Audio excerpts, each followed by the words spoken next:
Thank you. Do we have any questions from members? Ms. Waldron. Thank you, Mr. Chair. Thank you all for coming and giving us this information. I did have a question about California Health and Wellness. Is that a nonprofit group? Or it's a for-profit company. Okay. And do you contract at all with the state with your services? I was just wondering if you worked in conjunction somehow with the state or if you're independent.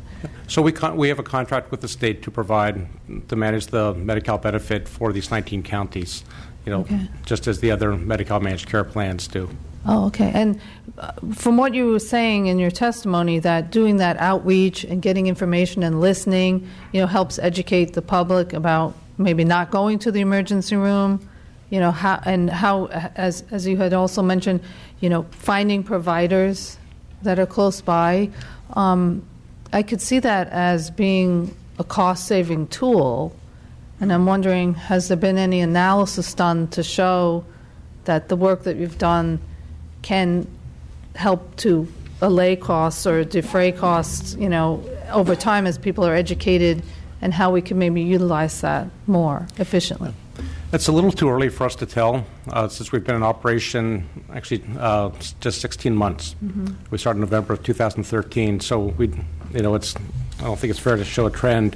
But one of the things that we do try to do is we talked about the value of having a navigator, is by being out in the communities and working with the individuals and trusted entities that work with the MediCal members, day in and day out on those trusted advisors. We're actually making an investment there that hopefully we can bend that and save some costs down the road. Mm-hmm. And then you could probably identify, because you're out in the community, where there are needs, children who are not getting care could be identified, and brought into the system if they know where to go.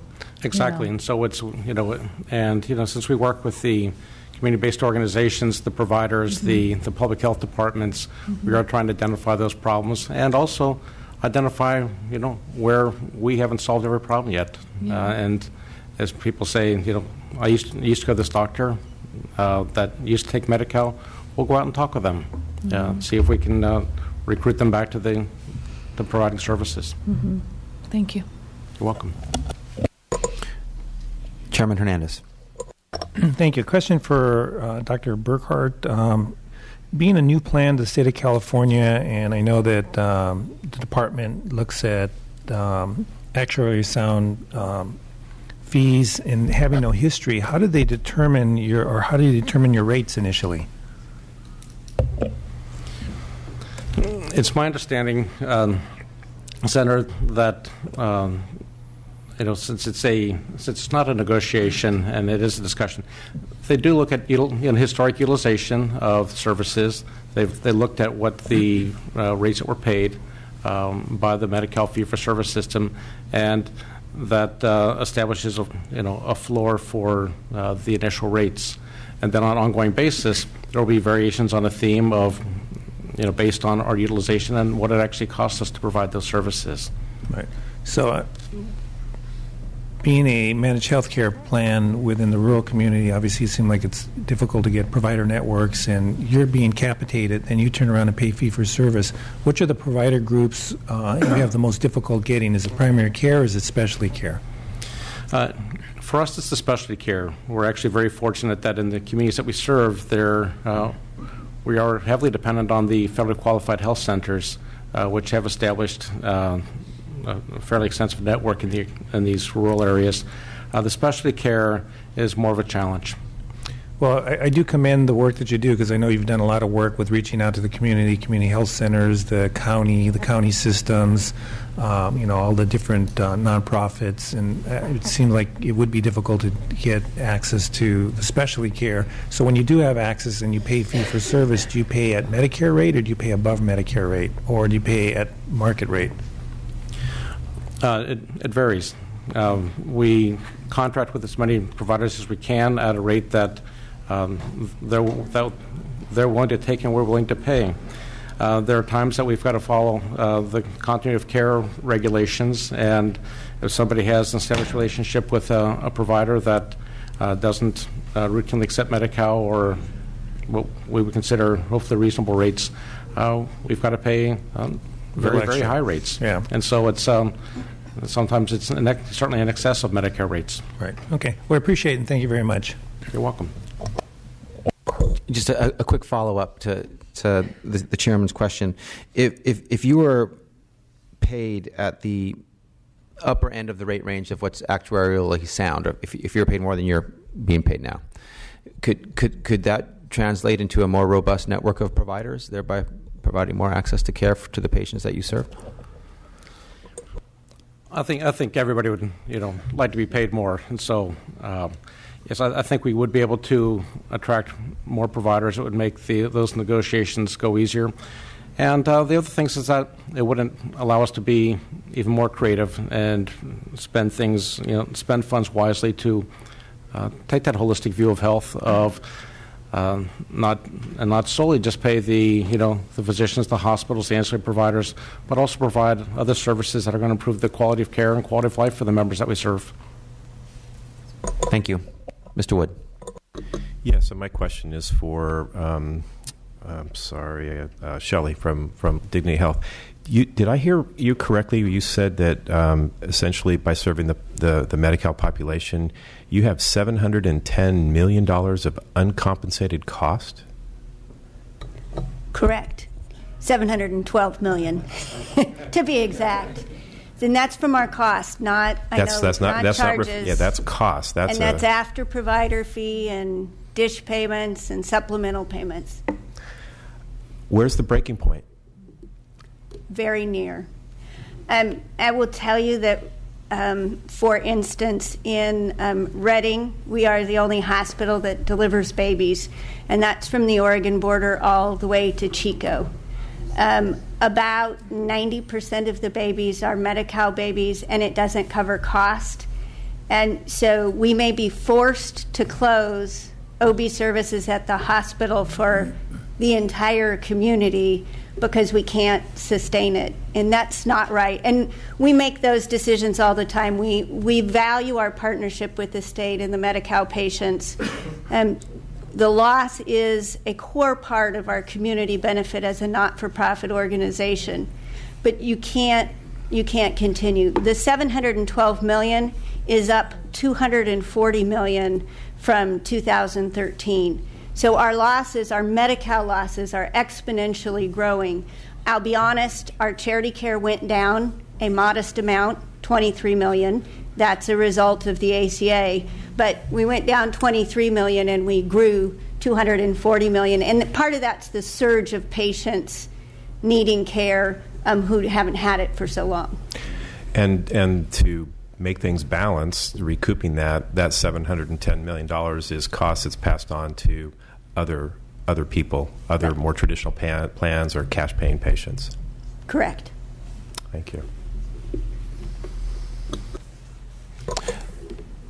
Thank you, Mr. Wood. I want to ask a question of Dr. Weber. I just want to thank you for your comments. Really appreciate you being here, and wanted to ask you if, based on the nature and urgency of the problem as you see it in DentaCal, what's the most impactful thing that we can do this year as a legislature to make necessary steps in the right direction? Yeah. Well, just the audit's pretty clear. I think a lot of weaknesses in the system, and the auditor talked about getting utilization benchmarks, but it's pretty clear in the audit that the reimbursement rate is a big key, and it's pretty clear that we're so low in the country, 47th in the country, and the states that have higher reimbursement rates. So I would say the first thing, of course, would be getting the 10% rate reduction.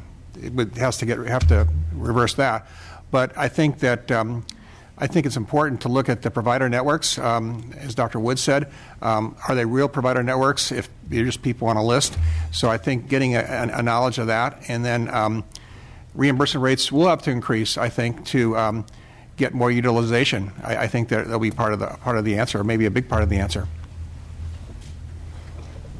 Thank you very much. And this is for any panelist who has thoughts or input. As I listened to the testimony today from our first panel from the department, and then I listened to yours. I couldn't help but notice a disconnect in views of the MediCal access to care issue. And I think before we can craft a truly effective, authentic solution to a problem, we should have some agreement and consensus on what the problem is, the scope and the nature.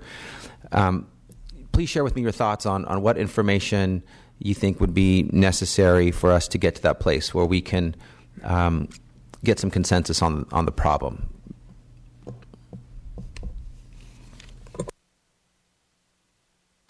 Excuse me, do you mean from the state administrators or from some other?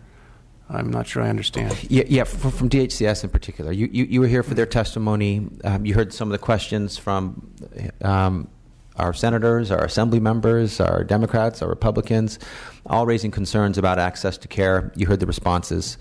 It sounded like there was some information that would be, or additional data points, evidence that would be necessary for DHCS to have before they could feel comfortable crafting a solution and taking action. I think maybe the MediCal audit is one example. The audit came out, it was presented, DHCS saw the data, saw the information, and then took some steps. Can you share with me? I mean, I want us to move forward this year in a significant way. Obviously, from the bill that I'm proud to be co-authoring with Senator Hernandez, and I'd love it. Maybe it's naive, but I'd love it if we could all get pointed in the right direction, get some agreement on the problem, and then craft a solution. And I think it may. I heard, maybe you saw it differently, that there was a need for additional information in certain spaces. So. If you agree, please share with me what your thoughts are. If you disagree, that's okay too. I think you can hear what I'm getting at. Yes. I'll take a stab at it. I think there is access to care in the wrong place at the wrong time, and that's the emergency rooms. And that's why you're seeing the losses that we had. Don't mistake my comment for saying hospitals are paid enough either, but primary care is woefully paid. And if you paid primary care rates that were higher, you would be able to get access for some of these patients and move them out of the emergency room. We know, just in our records, it's about 4 times as costly to be seen in the emergency room as in one of our clinics or doctor's offices. So think of the money that you could save moving patients from the emergency room to a primary care setting. That means enough slots for patients to get an appointment, and that means when you have the flu, you're not waiting 3 weeks or a month to get the appointment when you're hopefully well. So it really is about incentivizing rates that get primary care and preventative care in place to save money. Yeah, I'd like to speak to that. It's easy. It's kind of glib to say that you can go to the emergency room and you'll be taken care of. There are plenty of things that the emergency department is not at all equipped for. You can't get radiation therapy for your head and neck cancer. You can't get a resection for your colon cancer. You can come in for a stroke, but you don't get management of your hypertension on a chronic basis in an emergency department. You can get your diabetic foot ulcer, to use that analogy again, but you don't get chronic management of your blood glucose control. And so many other chronic care conditions that just aren't suited, and the space is not available. I think CMA has statistics in general areas of what proportion of providers provide service to MediCal beneficiaries. But I would remind you also that of those that provide, that doesn't mean that's an open door to every person who's on a MediCal or MediCal managed care. It means that they will take some, but if they took everybody that presented to them, they probably wouldn't be able to stay open. But I think we could develop some more of those statistics through CMA. Thank you. As I mentioned earlier in my testimony, while the MediCal audit was a great start, there really does seem to be a lack of information about the access to dental care for kids. There's and we know that there are a lot of dentists in California, and there's apparently a lot on this list that take MediCal, but there's really an uneven distribution of providers that take MediCal, and so we really need to get more granular to identify who is not getting the care they need, and how do we identify those issues. The Children's Partnership about a year and a half ago did a sort of informal secret shopper survey of looking through the list of dental providers that take MediCal and called them and tried to get an appointment. Where we had the biggest surprise was the majority, and we had a 3-year-old and a 6-year-old, was that, or a 3-year-old and a 9-year-old, the majority of dental providers who were on that list would not see a 3-year-old. And if they did, there were so many caveats, like the child had to behave well. How many 3-year-olds stay still? There were so many caveats to seeing those young kids. And young kids are just not getting the dental care they need. And so I think we need better data on that. And then finally, in the general medical world, we have so many kids in MediCal. We don't know what's going on with those kids. Are those children getting the care they need? I know we have some broader data, or we might have broader data, but what's going on with our children? We don't have those data. And so I think looking at the audit or any kind of other models to look at what's going on with the kids in California, more than half of them. Thank you. Any other questions or comments from members? Dr. Pan. I want to thank the panel for presenting today. Certainly access is an issue. One of the things that happened when I was in the assemblies, we actually had a hearing around access to dental care, and we heard from one of the dentists, pediatric dentist, who actually said that when she started her practice, she wanted to take care of all kids. She wanted to see DentaCal. After she was in practice a few years, her accountant sat her down and said, if you don't stop seeing DentaCal, you will go bankrupt. And in fact, told her, and that's what she does now, that's at least what she testified to, is that it was cheaper for her to see DentaCal patients as charity for free than to actually enroll in the DentaCal program. Which obviously, if we have children if that's the level of access, that they have to hope that someone will see them free.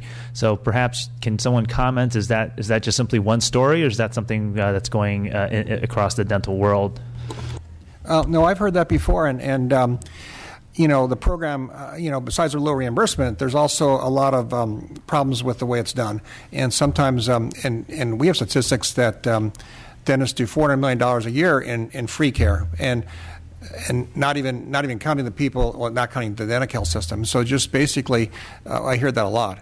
Not even bother signing up, and that gets back to the the actual providers, and because you have a list of providers, and some people might see one person, or like this person you described isn't doing anymore. That person is still on the list, right? That person is listed as a provider in the network, which they aren't. And so the information, we need to get better information about that. But I've heard that more than one time. And do you think that's fair that the state, for people who are supposedly getting a state program, that's the way they need to get access? No, I mean that's not. The state has a responsibility, and so the fact that charity work is being done is great for the patient, but it's not the way it's not the responsibility. It's the state's responsibility, and that's what the state needs to do. I would say it's true also in some of the other clinics. We have run free clinics off and on over the years and partnered with various people. At times it has been cheaper for us to provide free care than to go through the process of billing for what you're paid. You spend more in staff time and overhead and cost to bill than you are reimbursed, let alone delivering the care. So it's true across settings. I want to thank all of our stakeholder panelists for your participation and testimony today. We really appreciate it. Thank you. Okay, we're going to now move on to item number 4, response to stakeholder testimony by Toronto Healthcare Services. We'll have Ms. Jennifer Kent and Ms. Marie Cantwell come up.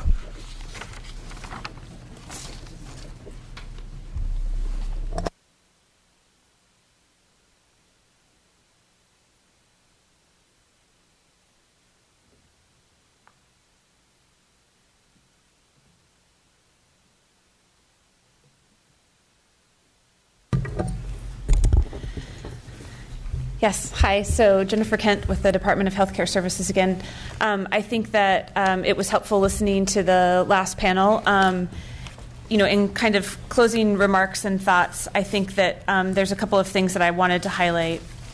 First and foremost, I think that we hear from the providers and from the stakeholders, and we hear from you that we probably need to come and make sure that we do a better job in working with you as you move through your process as well as through the budget process in terms of talking about what we're measuring, how we're measuring it, and to the extent that there is data that we can provide to the legislature to help better gauge some of these questions. I think that we are certainly committed to doing that. I know that from when you talk about the difference between managed care and fee-for-service, there are so many different things that we are doing in our managed care program right now. And, I'm happy to provide copies of what we're doing from a metric standpoint of monitoring and quality measurement in MediCal. I think that what we are doing through our quality monitoring division, and I say this a lot, and I say it with a lot of pride, is I think that we are setting a national model for how we monitor and evaluate our healthcare plan. So on a quarterly basis, and it's publicly posted on our website, on a quarterly basis, we are posting financial information of all 22 of our contracting health plans. We are pulling specific HEDIS measures, and we are ranking those plans against each other. So we would choose a HEDIS measure on one particular quarter that would evaluate how many children within our managed care program received wellness exams on the periodic schedule that needs to be, or how many of our patients avoided readmits after 30 days if they've been hospitalized, how many of our patients are held to the A1C diabetes standard of care. And so on a quarterly basis, we have been doing this for at least a year or two. It's a year, yeah. And I am not aware of any other state that is doing that. I take a lot of pride in both saying that I think we're setting a national standard, but I also think it goes to working with you and others to help all of us assure ourselves that we're doing as much as we can to provide the access and the care that we are with the funds that we have.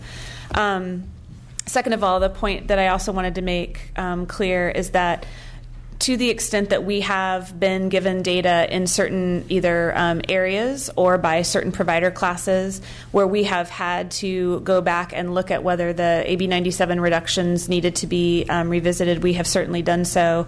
And in one example, I know that we worked with some CBAS facilities in both San Francisco and Mr. Chu's area as well in other parts of the state, in that the providers came to us and said there's an imminent closure. If the rate reduction is not removed, then these facilities will be forced to close, and that we looked and we were able to look at the other facilities in that geographic area and whether they had the capacity to take the patient should those facilities close. And after doing that kind of a study, we determined that that was not going to work, and so we changed the rate reduction on those particular facilities. And so I want to stress that to the extent that we get data and other elements that can help inform our thinking on this particular area, we are certainly willing and capable and able to come and meet with you to talk about whether there's anything that we can do. Lastly, and I know Mary mentioned it in her testimony, but I also wanted to just highlight it one more time, is that over the course of several years, various providers have stepped forward with the state and said, we would like to secure greater rates for our services.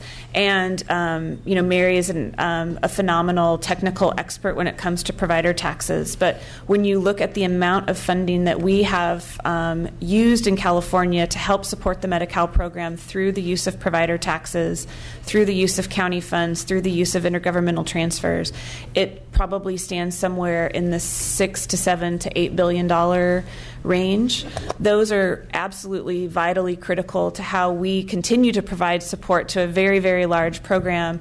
And I know that part of the governor's budget discusses the need to change our existing managed care sales tax into a managed care provider tax. And there's a lot of federal reasons for why we need to do that.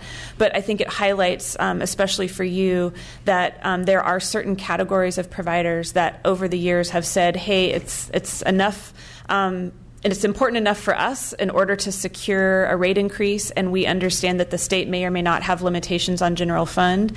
And so those providers have worked with us to do a provider tax. We use that tax money to draw down matching federal dollars, and that has been a very significant piece of how we support our program. And so to the extent that there are other providers that want to have that conversation with us as well, we're always ready, willing, and able to do that. So with that, I don't know if there's anything that Mary wants to add. No, I'm good. Take questions. Let me just kind of follow up on some of the comments you made, and I appreciate the fact that you look at metrics, monitoring, you're looking at, all the plans, but now we have a fee-for-service 20%, MediCal managed care 80%. Of the MediCal managed care, you have codes that aren't, required to go through the Department of Managed Health Care, just other than one county. I mean, if we're going to be comparing apples to apples, shouldn't the goal be to get everybody into managed care? And then I guess the question I have for you, do you believe that the code should also be required to be licensed under the Department of Managed Health Care so that everybody is under the exact same standards, and now you can compare an apple to an apple? Is that something you believe, is the department believe that's something that we need to move to from the legislative proposal?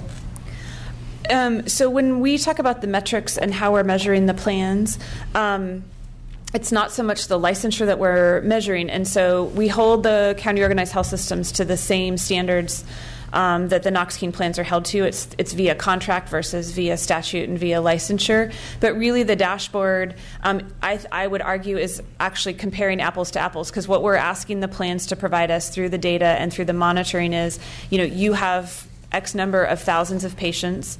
Here's the HEDIS standard that we are trying to measure, be it a well child exam, be it a cardiac COPD type of score or a readmit type of measure. And the plans are telling us of those patients that meet that category, how they stack up in terms of the national standard for how that patient should be treated. And so the dashboard is really actually measuring quality of how those providers in those contracted networks are treating those patients. And I think, and I don't have them in front of me, Mary may have them, I think the county organized health systems actually do quite well when we look at those quality metrics. And so we're happy to provide that to you. So you're looking at metrics then as opposed to the way they're contracted then? You're looking at the metrics then? Yes. Of those. Okay. So, you just sparked my interest. You mentioned the MCO tax, but also an MCO provider tax. Is the administration looking at that? And, how do you do an MCO provider tax, and explain to me that process and how that'll help with reimbursement? Sure. So the proposal from the January budget is to convert the existing MediCal managed care sales tax to a broad-based managed care or provider tax.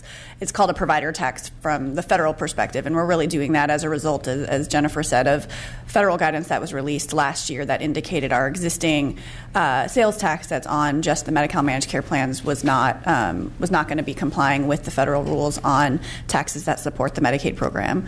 And so given that it does support over $1 billion of our MediCal managed care program, that is the reason we are proposing this broader-based tax with the goal of raising the same amount of money and making sure that that's going to fund the Medicaid program the way that it does today. So we've proposed a per enrollee tax, and obviously are in ongoing discussions with the folks in the legislature as well as the health plans on, are there alternative ways to look at structuring that tax to ensure that it meets the goals that we've laid out there. Okay. Question that I posed earlier when you guys were off the dais with regard to Government Code Section 14079, and obviously with the dismal rates or the utilization rates that we in California have with dental, and I was comparing Texas at 63% with the utilization rate. Is the department planning, which it's obviously required to annually review the reimbursement levels for physicians and dental services? Are you planning and doing those reviews, and when? Sure. So first, I did, and want to point this out, and I know we had discussions with the auditor. we have a little bit of the concerns of the comparison to Texas. It's been widely reported, and there were congressional hearings that there was an OIG audit of the Texas program with respect to dental and potential allegations of fraud. So there are other states. So Texas is up there, but there are other Medicaid states. We are sort of in the middle of the pack generally, which isn't to say we're in a good place, but I do think just comparing us to Texas maybe isn't the best metric given the OIG concerns about their dental program and whether those were actually services being provided versus fraudulent claims. And so I just wanted to make sure the committee was aware of that, and we're happy to provide more information about that situation. With respect to the required rate assessments, we are now conducting the dental, as the auditor mentioned. We've done it in 2011, 2013. We should be having a targeted release date of the most recent one by the end of this fiscal year, so targeting July 1 for that release. We have also been doing the annual physician rate assessments for the past few years. I think the place where we can be better with that is that isn't information we've been posting publicly. There are some issues where part of the rate assessment for physicians actually requires us to get rate information from third-party commercial payers, but that's done on a confidential basis, so there's some inability of us to provide all of that information. But one of the commitments that we certainly will make to this committee is that we will figure out ways to make more public the portions of the rate assessments that we've been doing on the physician side. And of course, the July report on the dental will be forthcoming as well. So if the reports will be available and if the audits have been done on the physician side, you will present it to the legislature as well then? Sure. Is that correct? And then with regard to the audits that were done on the dental, I mean, what is the department going to do to address, whether it's 63%, Texas and the misbilling or the fraud or whatever, but the fact that we're still 44% utilization rate, what are you going to do to address that? Mm-hmm. So I think... and I guess maybe I should have, the question I asked you earlier on, instead of how do we have the same access to as somebody in Google, maybe I should have asked, do we have the same utilization as somebody in Google? So anyway, so how do you address that? So I think that the department, and I know that the auditor was also saying that we had accepted almost all of the recommendations of the audit, and I know that we have lots of corrective action plans that we have put into place that we are working on to meet the recommendations that were outlined. And as Mary just indicated, one of the key pieces obviously was doing the rate survey that we have on track to be done by July 1st of this year. I believe that one of the other items that we noted in the audit that we are taking pains to implement is making the administrative procedures for the DentaCal providers, not only just on the application side, but also just in terms of the administration of the program and the billing and claiming, is that we are trying to do administrative simplifications where we can, while still obviously ensuring that we're doing some program integrity. I know that there have been problems in the past that made us require certain, submission of X-rays to support the removal of teeth. We had dentists that were doing things that were not appropriate, and so we're looking at all of those different administrative things to make sure that we, to the best of our ability, are removing barriers for providers in that particular program. And then lastly, I think, as Mary indicated, one of the significant areas where we are working with our fiscal intermediary, Delta Dental, is on the area of mobile dental vans. I know that those have been or will be operational by the end of this quarter. And then the waiver is really, and I know that we keep saying this, but the waiver is really a fantastic opportunity for us to do certain things in dental and to receive certain federal matching funds that we otherwise can't get today, to work in areas of increasing not just utilization, but encouraging populations to find ways to draw providers into their area. I know that one of the plan provider incentive work groups that I was a part of was looking at how do you incentivize providers to even move into a rural area. I think or it could be an urban area as well, where there's just individuals that are just not simply available in the community to anyone, no matter what kind of insurance. And so I think that's one of the exciting areas that we're looking at for how do we use plan funds and other ways to kind of incentivize providers to go where the need is. And so with that, we're happy to answer additional questions. Okay. So to increase utilization rate, especially within dental and maybe even all the other providers as well, do Do you think increasing rates will increase utilization? I think that is one tool in the toolbox to increase utilization. Thank I would you. say it's not the Thank only you. tool.